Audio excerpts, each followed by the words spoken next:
Senator Joseph Biden may have more explaining to do. The new questions stem from taped remarks of Biden during an April campaign appearance in New Hampshire. I went to law school on a full academic scholarship, the only one in my class to have a full academic scholarship. Went back to law school and, in fact, ended up in the top half of my class.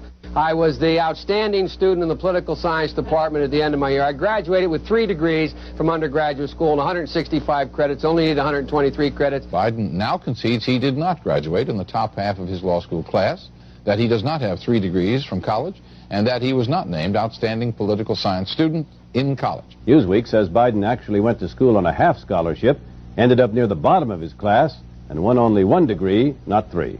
Joe Biden ranked 76th in a class of 85 at the University of Syracuse Law School. I mean, this guy comes off this whole thing as a flyweight. Now Biden says Newsweek is right.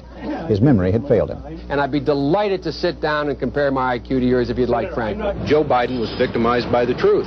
Bye-bye Biden. He may not know it yet, but I think this is going to be very difficult for him to recover. Is Joe Biden dead meat, yes or no? I think so. Bob? It's in terminal condition. Terminal. Eleanor? Yes, unless he comes in third in Iowa. Morton? Dying. I say dead. Democratic presidential candidate Joseph Biden today faces a controversy. 3 weeks ago at a debate at the Iowa State Fair, he used phrases identical to those delivered by British Labour Party leader Neil Kinnock. Biden seemed to be claiming Kinnock's vision and life as his own. Why is it that my wife is sitting out there in the audience, is the first in her family to ever go to college?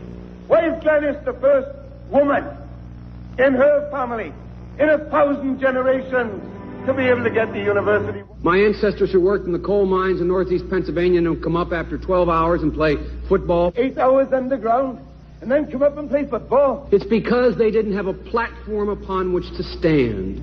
There was no platform upon which they could stand. The notion that every thought or notion or idea you'd have to go back and find and attribute to someone, I think is, quite frankly, ludicrous. The problem here is that Senator Biden told his audience he'd just been thinking about these things, and he failed to give any credit at all to his famous British speechwriter. You know, I was thinking on the way over here. Now, that's a little too much, because, as you point out, what's behind the words? What's there?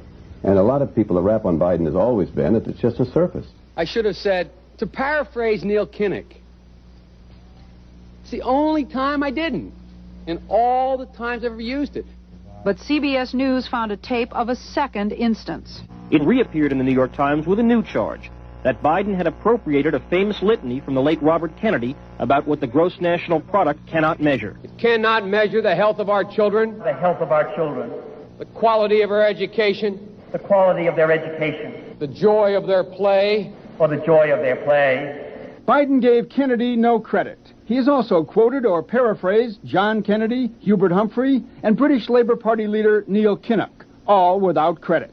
Joseph Biden admitted today that he committed plagiarism when he was in law school. He said it was a mistake, but that it was unintentional. He quoted 5 pages of someone else's work without proper citation. I've done some dumb things, and I'll do dumb things again. He was given an F. So, ladies and gentlemen, I've been dumb. To the political community in Washington, it all seems of a piece. Plagiarism at law school, plagiarism on the stump. The great communicator. Strike that. The great imitator. You don't steal verbatim, or when you do, as he did 99% of the time, you give credit. Biden's critics say he sells himself as a man whose words and visions can inspire a new generation in politics. But if the thoughts, phrases, and visions really belong to others, it's a form of false advertising. Is it a wise idea, though, to take something that personal, anyway, from another politician and try and appropriate it to your own campaign? I think it was a stupid thing to appropriate material that was really very personal, that was someone else's. Most people didn't know who he was, you know, Joe Biden, and now they're going to say, oh yeah, he's the guy who plagiarized. That's a lot of people. Politically, that's devastating. These clips are devastating. He looks like a Joe Biden wind-up doll with somebody else's words coming out. If they're going to do things that are stupid as well as immoral, then they're probably too dumb to have the job of president. Voters are going to have to decide whether he was dishonest or dumb.